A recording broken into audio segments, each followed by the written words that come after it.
Diplomatie, le président de la République de Djibouti effectue une visite d'État en Guinée. Il a été reçu par le président Alpha Condé ce mercredi à l'aéroport international Conakry-Bessia. L'occasion sera mise à profit pour signer des accords entre la Guinée et le Djibouti.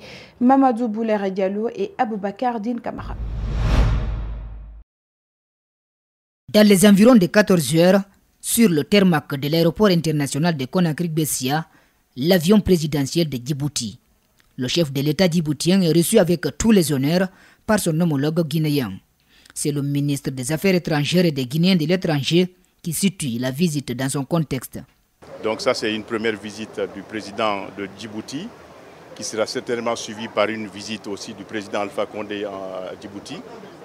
Et c'est dans le but de raffermir les relations d'amitié et de fraternité qui ont existé entre les deux pays. Après les protocoles, les deux chefs d'État écoutent l'hymne national de leurs pays respectifs. De quoi il sera question entre le président Alpha Condé et son hôte. En tout cas, c'est un début de rapprochement qu'il compte entretenir pour le futur. Bon, nous comptons commencer par raffermir les consultations politiques et diplomatiques, non seulement au niveau des chefs d'État, mais aussi au niveau des diplomates ministère des Affaires étrangères, et aussi voir de quelle façon on peut mettre d'abord en place une commission mixte. À l'immédiat, le ministre des Affaires étrangères et des Guinéens de l'étranger compte bien exploiter le moment pour signer des accords sur des questions diplomatiques. Et voilà, on a aussi l'intention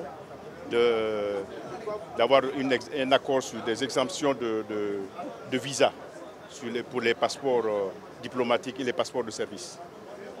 C'est le point de départ.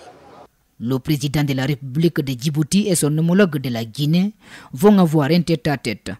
Un déjeuner de chef d'État est également prévu. Avant de reprendre son vol, il va visiter le terminal à conteneurs du port autonome de Conakry.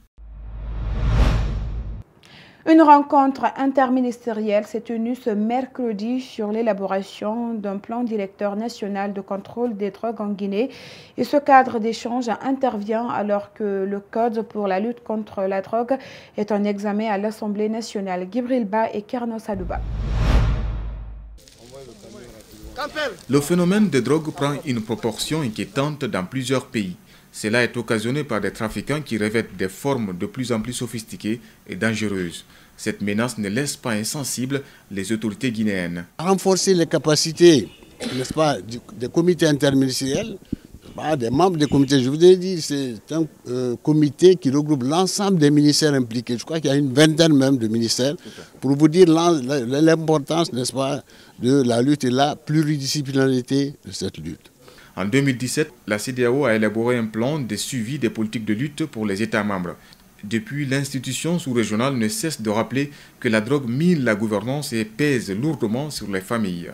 Dans ce contexte et dans le cadre des mesures prises pour faire face à la situation en matière de drogue, les chefs d'État et de gouvernement de la CEDEAO ont approuvé et adopté la déclaration de politique sur la prévention de l'abus de drogue et de trafic illicite de drogue et des crimes organisés en Afrique de l'Ouest en 2008.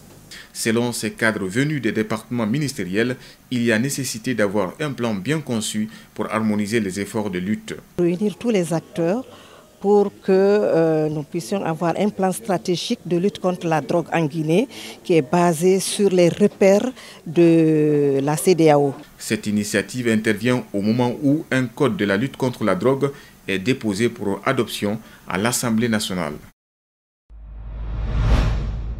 La rédaction a réalisé ce journal. Merci à tous de l'avoir suivi et continuez de suivre les informations sur notre site web www.espacetvguinee.info et bonsoir.